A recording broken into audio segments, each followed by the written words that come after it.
Dando seguimento, agora para montar a mesa redonda, a psicologia no contexto da diálise, bases atuais no atendimento, convido Lucas Simeão de Barros, psicólogo graduado pela Faculdade Estácio, pós-graduado em neuropsicologia, pós-graduado em psicologia hospitalar.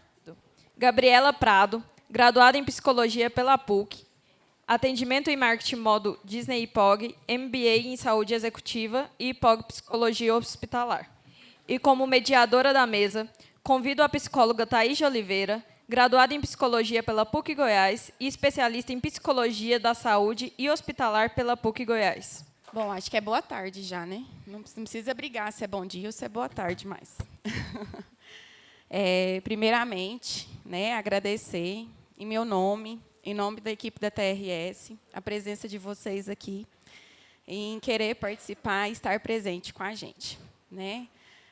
Nós vamos falar um pouquinho hoje como é o trabalho da psicologia mesmo, né, no ramo da diálise, né, na hemodiálise, na diálise peritoneal.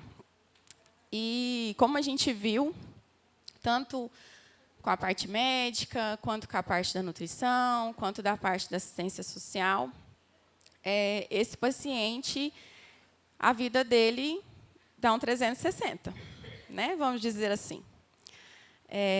A dieta, ele já não pode comer tudo que ele gosta, ele já tem que mudar os seus padrões de vida, né? Por isso, eu pergunto para essa equipe de peso aqui, qual que é o papel do psicólogo nisso, junto com esse paciente? E como que a gente pode melhorar a adesão e a adaptação a esse paciente a essa nova vida? Boa tarde, meu nome é Gabriela, como já foi dito, né? Já estou aí há 20 anos lidando com só pacientes renais crônicos, é disso que eu gosto, é isso que eu gosto de fazer. E a pergunta, ela é respondida com muita tranquilidade, né? Nós somos o dono, né, desse ouvido que dá voz à existência do sujeito na sua integralidade, né? É nós que vamos ser esse canal de acesso, é nós que vamos conseguir escutar o indivíduo dentro dos acontecimentos, não que fazem sentido para a equipe médica, mas que fazem sentido para o sujeito. Então, assim, eu acredito que o nosso grande desafio é isso, né? É trazer a voz da existência do sujeito e deixar de querer ser donos, né, desse saber do outro, né? Eu vejo assim a fisioterapia falando, a enfermagem, a nutrição, né? Eles são donos de um saber tão bonito e tão importante que nos auxiliam muito, né, no nosso processo. Mas a psicologia ela vai diante do saber do outro.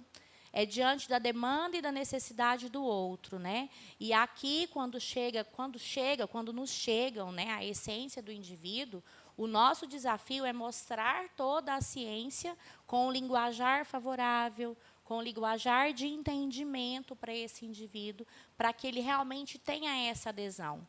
Na minha opinião, ao longo dos anos, o que eu vejo, assim, eu fico pensativa, né? Porque o tratamento renal, eu digo que ele tem sequência longa e frequência profunda, né? Então, é um tratamento que não dá pausa, é 3 vezes por semana, 4 horas. E esse indivíduo exige muito da psique dele, é muito exigido, porque é muito protocolo, é muita ressignificação, reestruturação de vida. Então, se nós conseguirmos levarmos esse sujeito na subjetividade, quando fala assim, perca da função renal. Função. Eu perdi a função muito mais do que a função renal, a função da minha existência. Aí fica pesado, né, da gente pensar nisso. Então, assim, é necessário, é imprescindível ter esse olhar do sujeito, ter esse olhar da dor dele, da necessidade dele. E só o psicólogo é capaz de fazer isso, porque nós temos as técnicas adequadas, o manejo adequado de acessar o inconsciente do sujeito. Porque quando a gente consegue esse acesso desse inconsciente, a gente traz mais, vamos dizer assim, mais sentido, né? E aí, quando faz sentido para o indivíduo ter que vir 3 vezes por semana, consequentemente, a gente tem um processo de adesão concluído e assim com fechamento de sucesso. Concluído, Gabriela? é igual o processo de luto, né? É um eterno ir e vir. Então, assim, mas nós, psicólogos, temos, sim, a condição de acessar o inconsciente através de técnicas, né, que nós conseguimos utilizar isso no nosso dia a dia. Então, com certeza, é um trabalho árduo, né, de formiguinha, é um trabalho diário. Tem paciente com 4 meses de sessão e está lá super adequado, super adere. E tem paciente, 20 anos, vai para o transplante, volta do transplante e não aderiu ao tratamento e não vai aderir, né? Então, esse eu acredito que seria o nosso, assim, o nosso desafio. Eu costumo dizer que realmente é um desafio, né, o paciente renal crônico. Talvez seja, dentro das especialidades aí, o paciente com maior dificuldade de manejo, né? A gente tem o paciente oncológico, eu acho que mexe com todas as estruturas psicoemocionais, mas o renal crônico, essa limitação imposta pelo adoecimento, né, essa perda de autonomia que ele tem durante o processo, acho que isso dificulta muito, sabe?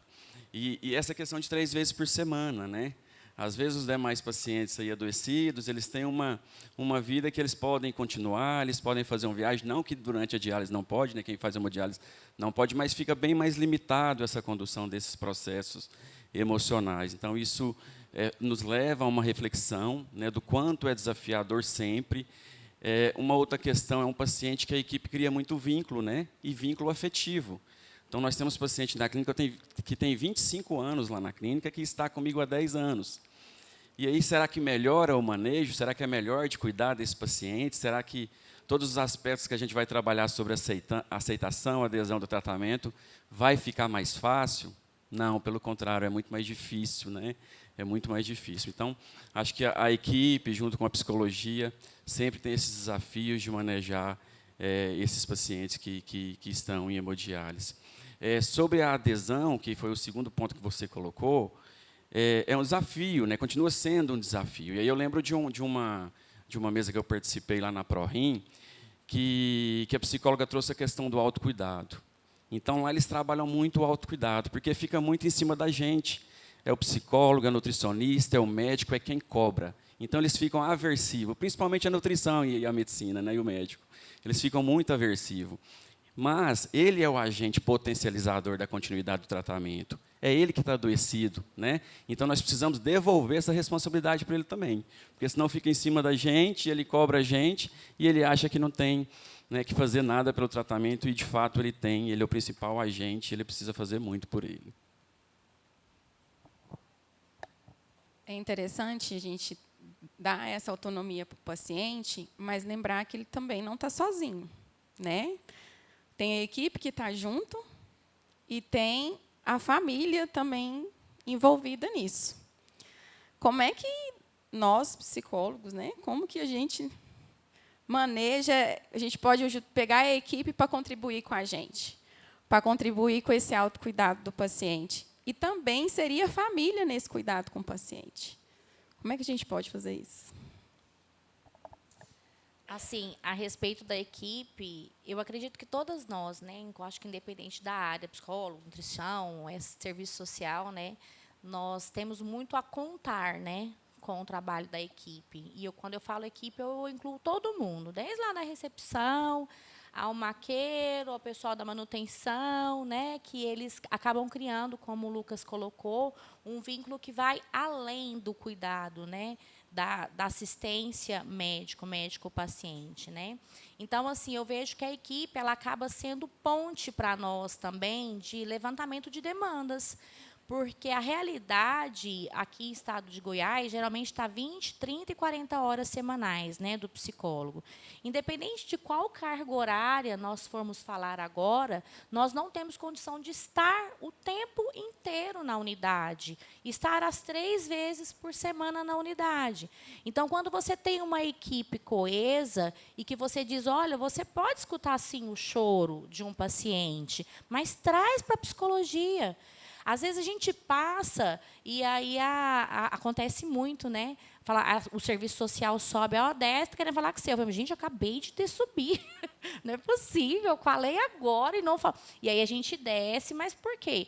Porque é canal de acesso, é ponte, e está tudo bem ser assim. Para nós tem que estar tudo bem ser assim, e assim como a recíproca é verdadeira, né? Muitas das vezes a gente passa e eles perguntam para mim, tem 20 anos que eu estou lá. Doutora, eu posso comer tal coisa? Olha, nossa, vamos descobrir junto se você pode. Aí nós acionamos a parte da nutrição. Então, a equipe ela funciona muito bem, uma conectada com a outra, trazendo para a nossa cabeça, e eu acredito que é um treino que nós temos que fazer, que nós estamos pelo nosso paciente. Porque quando a gente deixa o ego do lado, e aí é um treino que o psicólogo faz com a equipe, vamos deixar o nosso ego de lado? Eu acabei de passar, o paciente ligou, falou com a nutrição, falou com o serviço social. Eu vou ficar chateada porque o paciente não falou comigo. Não. Nós temos uma equipe coesa e aí colabora muito com o serviço da psicologia. Porque nós começamos a destravar, na minha opinião, a questão, assim, é o paciente que é o nosso foco. É o paciente. Está todo mundo com o mesmo foco nesse paciente. Então, eu vejo ele como um ser integral. Agora, o que seria de nós, da equipe multi, nas nossas festas juninas da vida, Páscoa, Natal, se esses técnicos de enfermagem não vestissem de quadrilha junto com a gente para papagaiação? Seria nada, né? Então, assim, imagina, eu ter isso, olha, é da psicologia, é do serviço social, é da nutrição, esses momentos. Só 3 ali. Então, quando a equipe entende que eu tenho que ter esse olhar integral, realmente a assistência dá um boom no sentido de humanização, no sentido de... E aí uma pergunta vai se interligando com a outra, né? De adaptação ao tratamento, de aceitação ao tratamento. E aí vai ficando tudo muito bonito e muito bom de se ver e de trabalhar nesse sentido. Quando o técnico de enfermagem, o enfermeiro, vê a fístula, o catéter, como meu objeto de trabalho, mas não enxerga que antes disso tem a persona. Antes disso, eu tenho o indivíduo. E aí, quando todo mundo da equipe entende isso, o trabalho da psicologia ele vai se voltando para o indivíduo nesses aspectos que a gente sabe que acaba acontecendo, né? De uma depressão, de um transtorno, de uma ansiedade. Então, assim, a equipe, com certeza, sem sombra de dúvidas, ela faz é a cereja do bolo, né? E aí, com isso, a gente consegue também incluir o familiar nisso, né? Trazendo essa importância desse processo de humanização. É por uma conversa, é por uma roda de dúvida, é por uma roda de esclarecimento. Então, acaba ficando bem rico, né? Todo o processo. E dentro do contexto da hemodiálise, a equipe são quem mais demandam para a gente, né, as questões relacionadas aos aspectos psicológicos. Como a Gabi falou, é muito restrito a psicologia, a gente está por uma normativa, que é a RDC 154, mas que ela não fala do quantitativo de profissional na clínica. E a gente sabe das dificuldades que a clínica tem, financeira, e aí acaba que tem um profissional por clínica, né? E aí manejar e cuidar de 200 pacientes é, de fato, um desafio. Então, a gente precisa mesmo desse trabalho com a equipe multidisciplinar e, mais ainda, um trabalho interdisciplinar. Porque, muitas das vezes, o profissional da assistência ele não tem um manejo, por exemplo, para ver o paciente chorando. E, às vezes, ele fica 2 dias esperando o atendimento, o psicólogo está na clínica, para que seja atendido. E, às vezes, é só uma escuta, né, um acolhimento ali que a própria equipe pode fazer. Então, acho que é ampliar mesmo os horizontes, ampliar esse trabalho multi, voltar para um trabalho interdisciplinar. A gente sabe dos desafios, sabe do pouco quantitativo, mas a gente pode, sim, fazer um bom trabalho dentro dessas perspectivas, né, e cada vez mais ganhar esse paciente, cada vez mais cuidar dele, como a Gabi disse, de forma humanizada. A família está dentro da tríade que a gente pensa, né? Paciente, família e a equipe de nefrologia. Então, pós-pandemia, essa equipe nos demandou muito mais, né? Nós não tínhamos tantas demandas emocionais e psicológicas da equipe.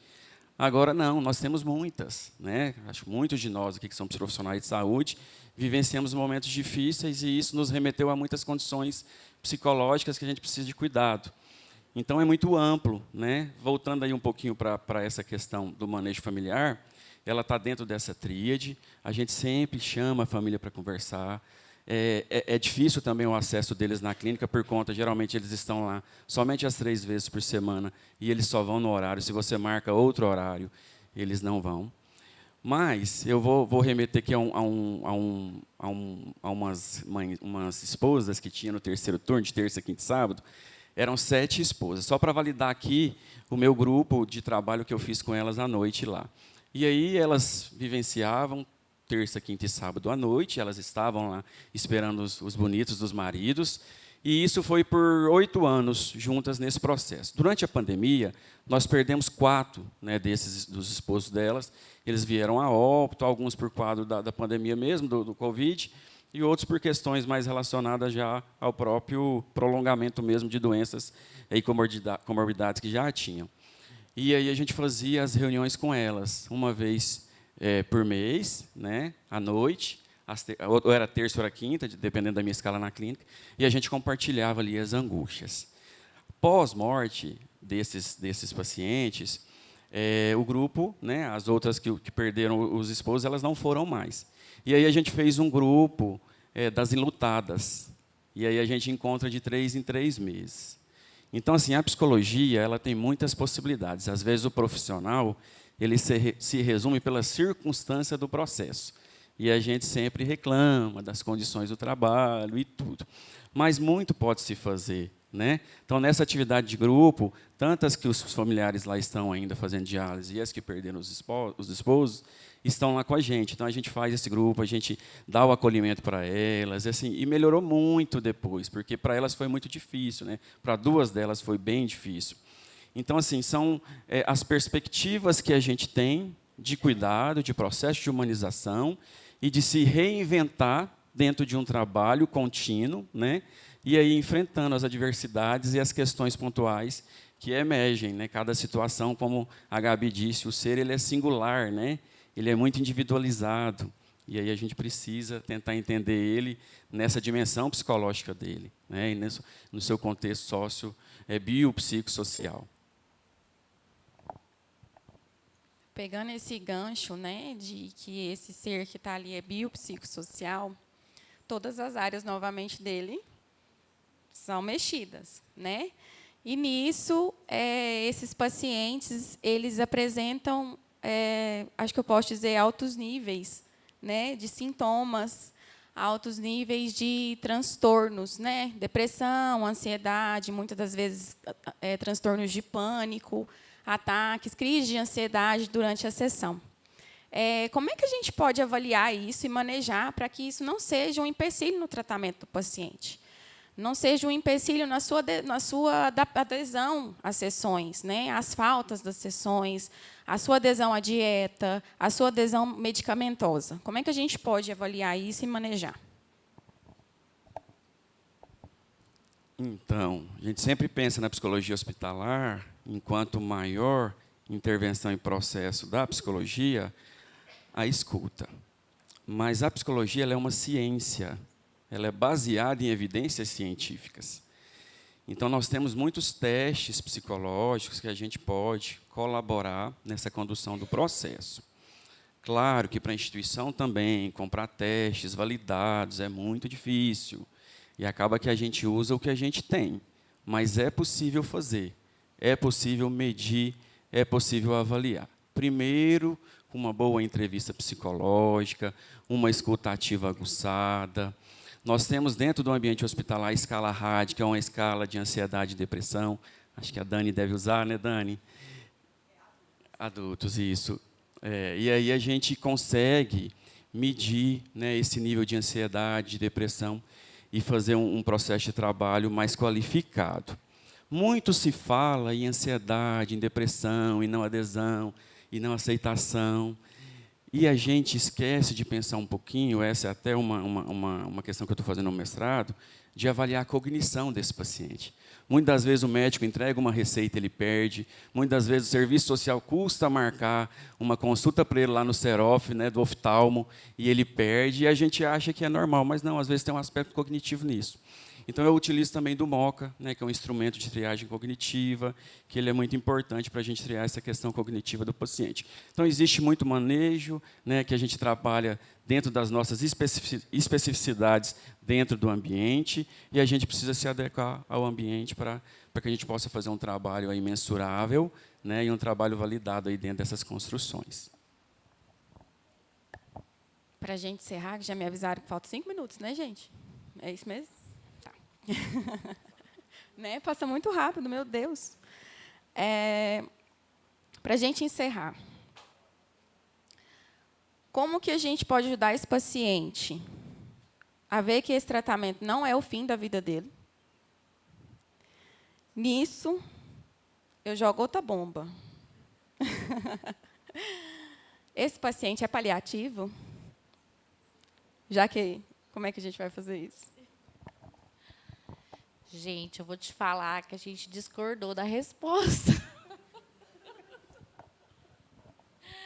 E tá tudo bem, né, Lucas? Porque nós conversamos um pouco antes. Porque o que acontece? Eu gosto muito da etimologia das palavras, sabe? De saber o que significa as palavras. E quando a gente busca, se a gente parte da primícia do significado da palavra paliativo, que vem do latim, que significa pallium, eles nos trazem que o que significa isso, né? É o manto que cobriam os cavalheiros e os protegiam das tempestades pelos caminhos que percorriam na vida. Se a gente pensa no manto que cobre e no manto que protege, o nosso paciente ele é paliativo. Todos são paliativos. E aí eu até falei para os meninos, gente, eu acho que eu sou muito freudiana, porque eu falo que até eu sou paliativa. Porque o que seria ser paliativo, né? É você amenizar a dor do indivíduo, o sofrimento físico, psicológico, social, espiritual, emocional. É tentar fazer com que esse indivíduo tenha qualidade de vida. Poxa, somos paliativos. E, é claro, é óbvio, que aí, se a gente parasse ainda nessa viagem que eu estou fazendo assim, uns em maior grau, outros em menor grau. Mas todos necessitamos desses cuidados, né, que vão paliar, que vão proteger, que vão acolher esse indivíduo. E, redundantemente falando, uns em maior grau e outros em menor grau. Já atendi, fiz parte de um processo de um médico fabuloso, que diz que não, que o melhor era suspender paciente esquizofrênico, 98 anos de idade, e tinha que fazer hemodiálise amarrado, e aí junto, ele, né, e a equipe, conversamos com a família, do que eles achavam dessa condição. Sonda, não alimentava mais, e aí suspendeu a hemodiálise, e aí um trabalho paliativo maravilhoso, que ele entrou com a medicação, suspendeu, e realmente esse paciente ele acabou vindo a óbito. Então, assim, eu gosto dessa primícia de entender o que é o paliativo. Então, assim, o renal crônico, ele necessita, sim, desse cuidado paliativo, e acredito que essa é a função, uma das, né, funções da psicologia dentro das salas de hemodiálise. Eu vou voltar primeiro para essa primeira. Você quase me convenceu, psicanalista. Mas ainda não. Mas sobre o fim da vida, né? Porque muitos, quando vão, não têm o conhecimento necessário e acreditam, sim, que é o fim da vida, que não tem mais possibilidade nenhuma, né? Que acabou. E nem sempre é assim. Não é assim. Na verdade, não é assim. A hemodiálise, eu vejo a hemodiálise como uma sobrevida. Eu sempre digo que, quando eu entro para dentro da clínica, a minha vida é transformada diariamente por esses pacientes. Então, eu acredito muito nesse processo, acredito muito nos desafios que os próprios pacientes, porque é um desafio ir, né, 3 vezes por semana para eles. Então, eu acho que a psicoeducação talvez seja a ferramenta mais importante para a gente trabalhar com eles sobre essa questão de entendimento, sobre a questão de achar que é fim da vida. Sobre o paliativo, eu vou remeter a um caso que teve, onde eu trabalho, sobre um jovem de 22 anos que parou a diálise, ele veio dos Estados Unidos, adoecido já, foi para a diálise e ele quis parar. A mãe interditou ele na justiça, a mãe foi na justiça, interditou, e esse paciente ele voltou, mas depois muito relutante a fazer, não quis fazer, e parou por 20 dias, se internou no neurológico. E aí o pessoal, ele na hora de, quando foram entubar ele pediu para que, no primeiro momento, que não queria ser entubado. Passados uns dias, ele foi para ser entubado, agravou muito. E aí, na última hora, ele decidiu que o médico entubasse. O médico falou, não, vou te entubar. Você já decidiu que não quer fazer e tal. E aí acabou que entubou e ele disse que queria fazer. Ele voltou para a clínica, muito relutante ainda.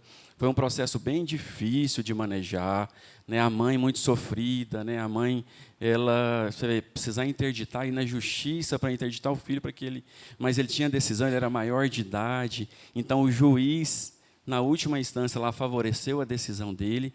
E aí eu recebi uma pessoa do cuidados paliativos aqui, de um grupo aqui, que nós, enquanto equipe, tínhamos que aceitar a condição dele. E aí a gente foi manejar. Não, vamos ali para você ver o que é hemodiálise. A gente viu todos os pacientes que estavam lá dialisando. E esse paciente hoje ele está formando em TI. Esse paciente hoje ele está namorando. Ele faz natação. Então, assim, é um paciente que tem avançado nos processos. Imagine se eu entro com ele e aceito a condição como a família ele queria, e a própria menina do paliativo foi lá para a gente refletir. Eu acho que essa colocação é uma provocação, porque acontece diariamente. Eu concordo, se o paciente é um paciente limitado, que ele tem uma condição clínica grave, que ele não tem prognóstico nenhum, que só vai causar sofrimento para ele, zero hemodiálise. Então, eu faço parte da Comissão de Cuidados Paliativos lá do Einstein, que estamos lá no HMAP. Então, geralmente é isso, a gente não dialisa, a gente faz uma reflexão com a família. Claro que a medicina tem toda uma questão que eles estão amparados e a decisão permanece enquanto equipe depois, mas a gente sempre sempre chama a família para mediar. Então, é um desafio, é provocação, e aí, dentro desse contexto que eu falei, eu acho que é isso que fica, né, da gente avaliar os casos específicos de que são elegíveis. Então, existe critério de elegibilidade para cuidados paliativos. Mas eu acho que a pergunta foi um pouco ampla, né? Então, mas eu entendi totalmente a sua colocação e concordo em número, gênero e grau. Tá? Pessoal, é isso que a gente queria trazer um pouco para vocês da psicologia. Perguntas, né, Isabela? Jesus. Olha quem quer fazer a pergunta. Irmã gêmea. Irmã gêmea. Foi ótimo tudo que vocês falaram. A nutrição, ela tem a gente caminha muito junto. Eu não sei se nas outras clínicas vocês têm a oportunidade de sempre estar junto com o restante da equipe. E lá na clínica a gente faz muito... Eu, Ana Clara, faço muito questão de pelo menos estar um dia com a Thaís, né? Porque a gente tem trocas muito importantes, não só com a Thaís, mas com a Ana também. A gente tem trocas muito importantes de assuntos muito específicos. Parece que a gente está lá só conversando, mas não é, gente. A gente conversa coisas aleatórias também, mas a gente tira sempre um tempo para conversar sobre pacientes específicos e tudo mais. E vocês tiveram uma fala aí, eu não lembro de quem que foi, sobre a equipe ficar esperando vocês por 2 dias, porque o paciente está chorando, e às vezes era só uma escuta, né? E é uma coisa que eu converso muito com a Thaís, que eu tenho aprendido muito com ela, parte do luto, que eu só fui descobrir isso quando a gente comecei a trabalhar com ela, né, de que perder a saúde também é uma forma da gente estar enlutado e tudo mais. Sobre, às vezes, eu tenho vontade de sair correndo, pegar a Thaís e vem cá, que esse paciente aqui, ó, ele quer conversar com você. E, às vezes, não é com ela, às vezes ele queria conversar, né? Mas, muitas vezes, a minha dificuldade, e essa é a minha pergunta, é sobre essa escuta. Eu só escuto e saio correndo. Eu escuto e dou um conselho amoroso. E aí, o que eu faço? Trago seu amor em 3 dias. Mentira. Se for isso, acho que tem outras pessoas precisando. Eu vou deixar eles responderem, porque você já convive comigo. Então, meninos. O que eu oriento sempre lá na clínica é uma nomenclatura que a psicologia chama de escuta seca para a equipe. Sabe aquela cara de paisagem? Por quê? levanta-se a demanda, vamos supor, nesse caso, né, do psicólogo não estar na unidade, vai estar só daqui 2 semanas. Corre-se um risco muito grande de abrir feridas que depois nem a gente consegue, mediando, a gente consegue fechar. Então, é a cara de paisagem. Difícil. Por exemplo, essa... Tá, eu vou te falar. Aconteceu uma técnica de enfermagem, chegou em mim, nossa, Gabriela, você não estava aqui semana passada, eu fiz papel de psicólogo. Sério? Que bom. O que aconteceu?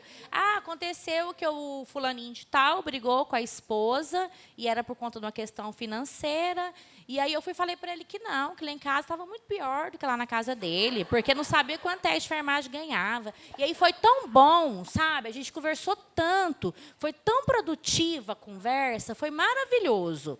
Aí, fui lá no paciente. Quando eu cheguei lá no paciente, olha, levantou uma rebelião.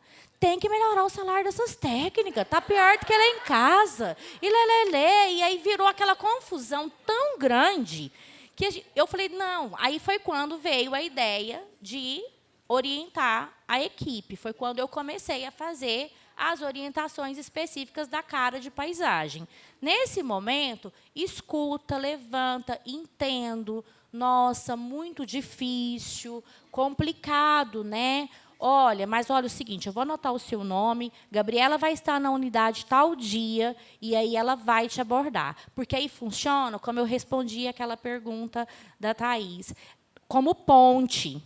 É interessante colocar que é ponte, que não é foco, não é a escuta do psicólogo. A psicologia tem técnica de escuta. Nós temos ferramentas, né, validadas, comprovadas. Não é uma escuta vazia, não é uma conversa paga. É um profissional que tem que estudar muito para escutar, que tem que estudar muito para se esvaziar da gente mesma, dos nossos preconceitos, para poder falar alguma coisa.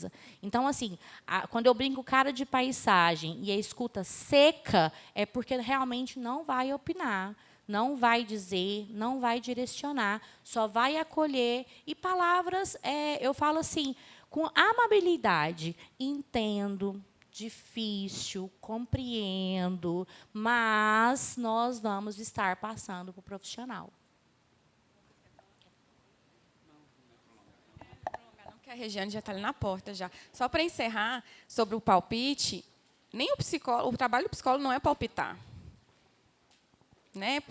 Não dá conselho amoroso para separar, para juntar, não é. Então, assim, por que das outras pessoas também é? Encerrou? Tem uma pergunta? Oi. Oi. Meu nome é Bianca, eu sou estudante de psicologia. Inveja de vocês que têm diploma, gente, nós dois aqui.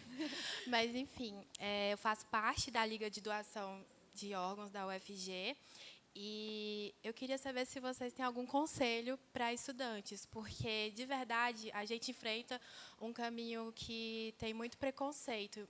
A gente sai para procurar potenciais pessoas que estão em morte cefálica no hospital e chamam a gente de urubu. Muitos colegas meus que acreditam que não é uma verdadeira prática da psicologia, uma psicologia que só exercita uma terapia breve. Então, é desmotivante, mas eu gosto muito desse assunto. Então, eu queria saber da caminhada de vocês, algum conselho. Obrigada. Você falou sobre a doação de órgãos? Isso, eu faço parte da Liga de Transplantes da UFG. Entendi. Então, a profissão, ela é uma caminhada e uma construção que a gente percorre de acordo com esses desafios que são impostos para a gente. Acho que cada um de nós aqui enfrentamos essas adversidades no nosso contexto, né? E é algo muito sensível, né? Tratar de uma perda, de um luto naquele momento. Então, a gente precisa ter um manejo, uma sensibilidade muito grande. Ontem aconteceu um fato, você trouxe esse assunto, mas aconteceu um fato de uma criança, e a central de transplantes foi no hospital, era uma criança de 6 anos, e a mãe ficou totalmente desconcertada. E o manejo da psicóloga e da equipe do Estado, que é lá do Hugo, foi top, de excelência o manejo das meninas, né? mas a mãe se sentiu enfrentada. E aí você dizendo sobre esses preconceitos, essas questões que emergem, né? Primeiro que o psicólogo ele não pode ficar sem terapia, principalmente o psicólogo hospitalar. Ele necessita. Ele emerge com questões de adoecimento, com sofrimento psíquico do outro, um sofrimento que já existe em todos nós, cada um aqui com os seus, e ainda o paciente adoecido, o paciente que está doente, né? O paciente que precisa de uma atenção maior, e a gente lidar com esse luto do paciente que está adoecido, e às vezes o luto da morte, que nem sempre a gente está preparado. Fazendo um link com a proposta do que a gente falou anteriormente, e finalizando aqui mais breve, eu acho que uma forma de manejar, aí, enquanto psicólogos, que nós estamos inseridos nesse contexto, é o PTS, né, o Projeto Terapêutico Singular. Porque, às vezes, a gente não consegue atender todas as demandas. A gente não consegue, com 200 pacientes, fazer um tratamento e um acompanhamento adequado. E aí a gente elege os mais graves. De 200 pacientes, vamos eleger 10%. São 20 pacientes. E aí a gente vai conversar com o médico responsável, com a enfermeira RT, com a nutricionista, com a equipe, para saber quem são os pacientes mais graves, os que têm ganho de peso interdialítico. Eu acho que esse é o maior desafio que a gente enfrenta aí desses pacientes que ganham muito peso. Então, acho que esse projeto terapêutico singular é bacana nesse sentido, para que a gente possa eleger e aí atender especificamente cada situação, né, e cada demanda que a gente tiver. Terapia. Viu? Vamos para a terapia. Não desista. Tá?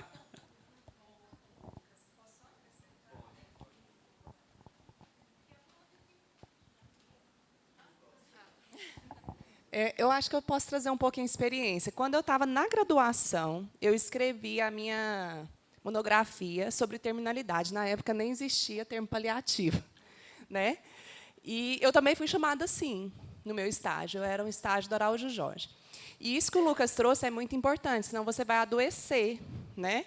E essa fala vem de encontro, talvez, às vezes, nem de maldade das pessoas, né? Porque, assim, entrou numa situação de fim de vida, se relacionar a essas palavras, né? Mas o que eu percebi? Se a gente não busca esse autocuidado, né, para você se fortalecer para lidar com a escuta de dor do outro, a própria equipe tem uma dificuldade muito grande de se aproximar desse paciente no fim da vida. Então, a maioria se distancia. Você lida com sofrimento intenso de todas as partes, da família, do paciente. Isso tudo também vai te adoecendo. E isso eu passei no período de graduação. Eu falo que eu perdi 20 quilos em um ano, mais ou menos. Então, a terapia é importantíssima. O outro é você entender muito do processo do luto, porque a pessoa acabou de receber a notícia de morte, por exemplo, o Lucas trouxe um filho. Eu era psicóloga da equipe, né, estagiária da equipe, lá da pediatria do Araújo. Então, a primeira coisa, a gente tinha que trazer aquela mãe, aquela família, para uma situação de consciência, que não era um momento nem de decisão para ela. Né? Decisões básicas, às vezes, serviço social, saber o que vai encaminhar. Ela não tinha condições de estar ali presente para tomar decisões. Então, assim, é preciso você compreender o processo do luto antes da morte, porque já vivencia esse processo não só das perdas da doença, mas desse momento também de perda real da vida, e as reações pós-morte e toda a agressividade que vai vir contra você, porque a raiva vai vir em qualquer um que se aproximar, né? E, normalmente, aquele que tocar na ferida vai ser o ponto de ataque, né? E isso a gente vivencia em qualquer fase da doença. Então, você vai ser alvo, enquanto psicóloga também, eu falo equipe multi, de agressividade que não é dirigida para você, mas como você, naquele momento, é a pessoa que está ali, mexendo na ferida, você vai ser agredida. Qualquer coisa que fale, não porque você errou. Então, assim, é importante a gente conseguir separar, né, o que é do outro, o que é meu, e o como eu lidar com essas situações. Então, assim, cada caso vai ser único, né? Eu fiz essa monografia na época, até porque era algo que me incomodava muito. O que fazer no fim da vida? Era pouco discutido isso. E isso me fez não só adoecer, mas eu vejo que me fez amadurecer muito para aprender que é possível ser feito algo nesse momento, sim. E, quando a gente fala de transplante, a gente está lidando com o que está perdendo e a possibilidade do outro receber. Então, a gente tem que trabalhar com tudo que envolve essas fantasias, né? Então, é um trabalho muito difícil que, se a gente não buscar esses recursos, a gente não consegue nem aumentar o número de doador, nem ajudar em relação ao processo do luto, né? Bom, gente, é isso. Obrigada. Né? Obrigada, Daniele, pela sua contribuição. Qualquer coisa, estamos à disposição. Obrigada para os componentes da mesa de psicologia. Foi ótimo, né? Assim como todas as demais.